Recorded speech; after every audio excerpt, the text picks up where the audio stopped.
Hey there, welcome to the garden. It is a beautiful, beautiful spring morning out here. I just filmed a couple other things and I thought I would sit down and film a video right now about planting just a few more spring crops.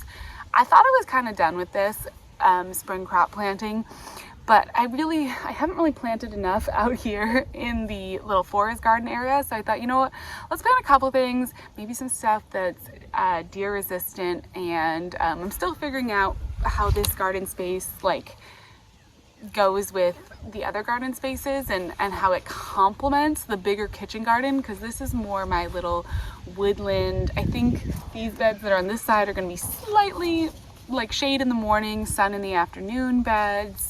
And so maybe this is a little bit more of my like cool plants bed. So we're gonna plant some cool weather things. So one is this arugula, and this is Nemesis arugula from Pinetree seeds. This is a new arugula variety for me. I have never grown this Nemesis variety, but I'm gonna try it out. It says that to start sowing spring through midsummer. I'm wondering if it's going to be a little bit more heat tolerant, and I'm just curious about the flavor and the texture. Arugula varieties, they are different a lot. There's differences to each of the varieties, and I love arugula. It's one of my favorite crops. It's one of the fastest growing, easiest, most pleasant crops for me to grow in my zone 7 here in Virginia. Like, arugula is such a great crop.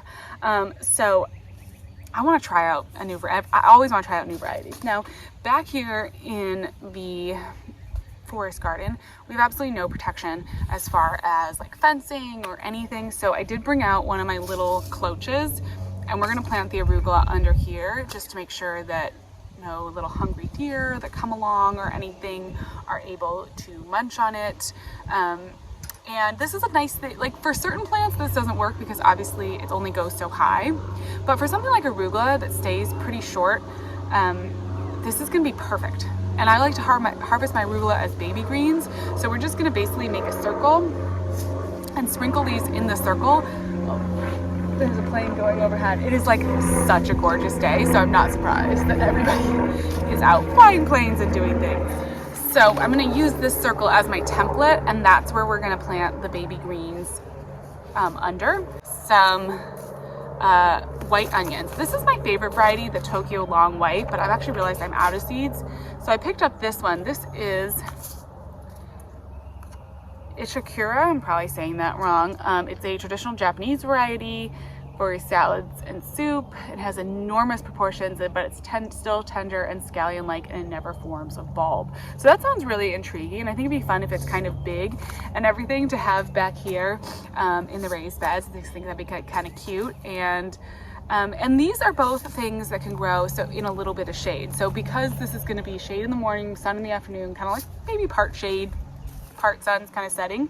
If you are gardening in like a shade garden, but you still want to grow some food crops, green onions are a great option. They can handle having some shade, and they like temperatures a little bit cooler anyways, so they're going to do okay for you. I've always had really good luck growing green onions in kind of a more part shade area. And then arugula, like all greens, is going to do okay with a little bit of shade as well, and it's going to like having those cooler conditions. I'm also starting this because I had my first seedling mishap this morning. I feel like probably this is going to be the first of many garden losses in this first season of gardens, but my cats, for some reason, they don't usually bug things too much, but I do have like my seed starting room has a door shut so that they can't get into it and they can't touch it. They got in, they didn't touch any of my other seedlings, but they ate all of my shallot seedlings, which was bizarre because I mean, usually with like the bunnies and the deer, right, these allium, these onion family things are like the things that plants don't want. I don't know if or animals don't want to mess with. I don't know if it was because it looked like cat grass or something, but that was kind of a loss. I was kind of sad because I've been trying for years and years and years to grow shallots. Every year something happens.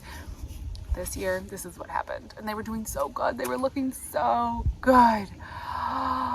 Oh, it's just when you have something like that, like it's just, you know, and the cats don't know, whatever, you know, it's not their fault, but it's just still so like, oh, so frustrating, kind of devastating. So I said, you know what?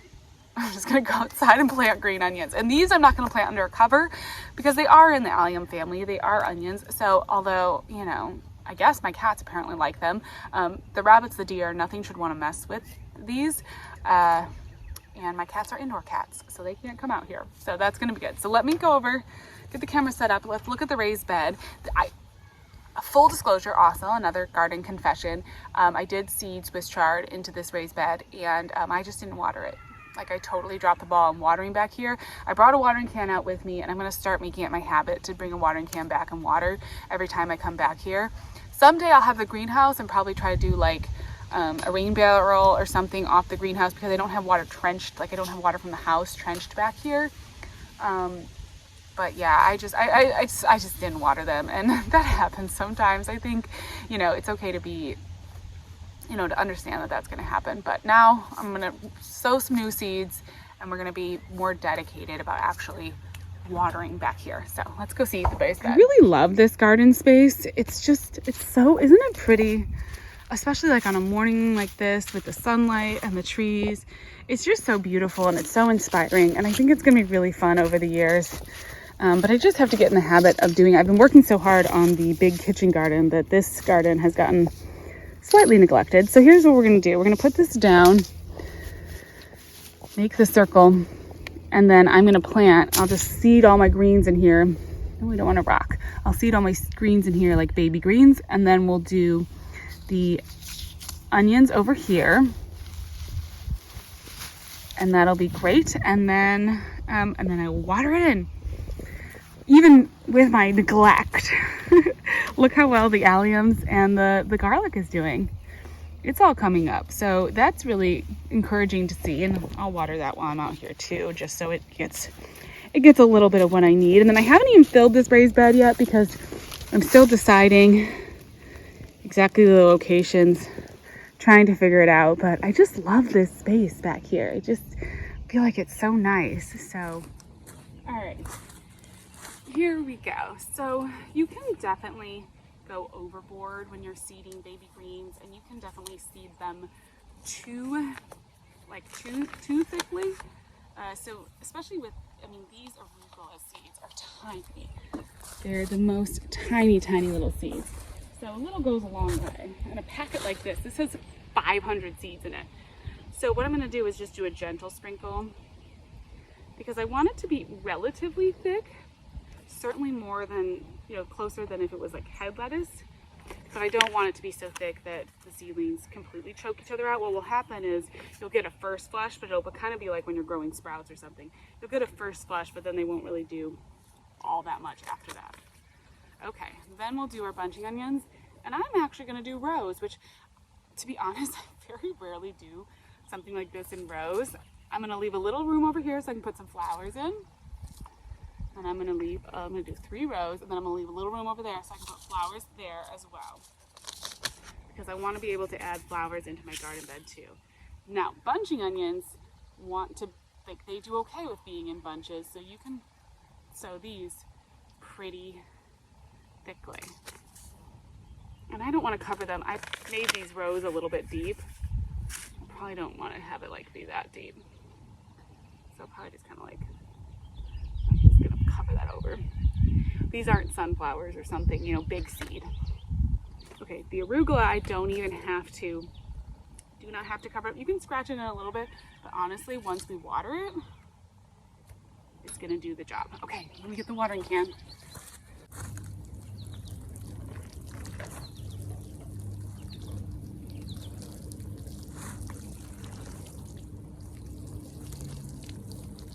That soil's a little dry, so I'll come back.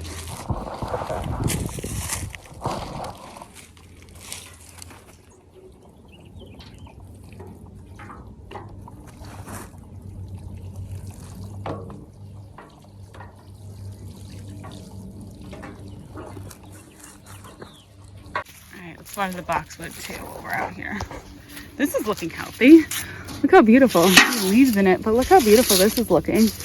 No deer eating this guy. I think I might order some little boxwood sprouts so we can do a couple more little topiary things back here. I still don't know exactly what I'm doing with this, but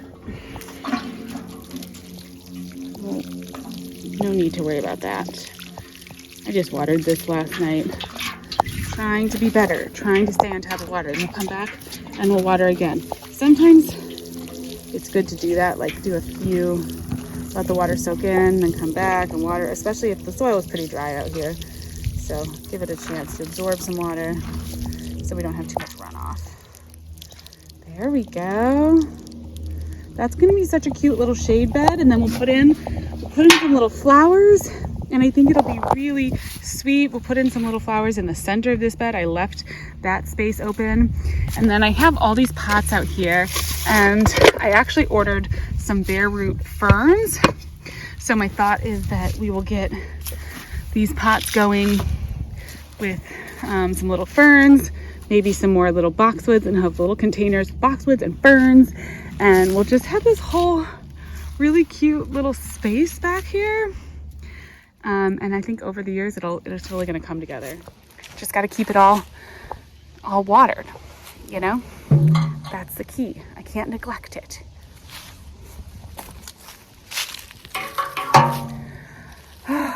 Gosh, it's such a beautiful day. I am so ready for spring. I guess we're in spring. So I'm ready for the real growing season. I keep waiting for these trees to leaf out back here, and the buds are getting bigger and bigger. Every day they're getting bigger, but it's not quite green yet. I do think I'm gonna have a bit more shade on these beds than I originally thought. You know, the other thing I'm doing this year is growing without seeing the leaves on the trees. So I have these two other raised beds that I haven't filled yet, and I'm just waiting because I want to really see what the sun does before I fill those raised beds, so I can move them to a spot that makes the most sense for them, and then we can do some more growing and maybe utilize some full sun back here. There is a decent area, like if you walk away from the trees this way, in front of where the greenhouse is going to be, there's definitely some more sun in this spot. So I don't know, the kitchen garden that I have is really, really very much a big full sun space, and that sunny hillside really warms up, which I think is going to be great. It's going to keep my season extended out pretty long. It was the first place where the snow melted in the spring. It really showed a lot of promise. Okay, well, that was it for now. Just wanted to get those green onions. Oh, can't forget my seeds. This would not be good. I did not use all of that seed packet. 500 seeds and however many onion seeds. Definitely did not use all of that today. I don't want to leave my seed packets out to get rained on and blow away. Glad I remembered that. It's all about, I think, getting my systems in place with this new garden, just figuring out how I do things, and it's going to be a process this year. Hopefully the rest of the seedlings don't get, eaten by things, but that's also part of the process too, is just dealing with the new different challenges that arise. Every new garden has things that are easy and things that are hard, and it kind of just takes a while to figure that out. But anyways, thank you so much for hanging out in my gardens with me, and I'll talk to you soon.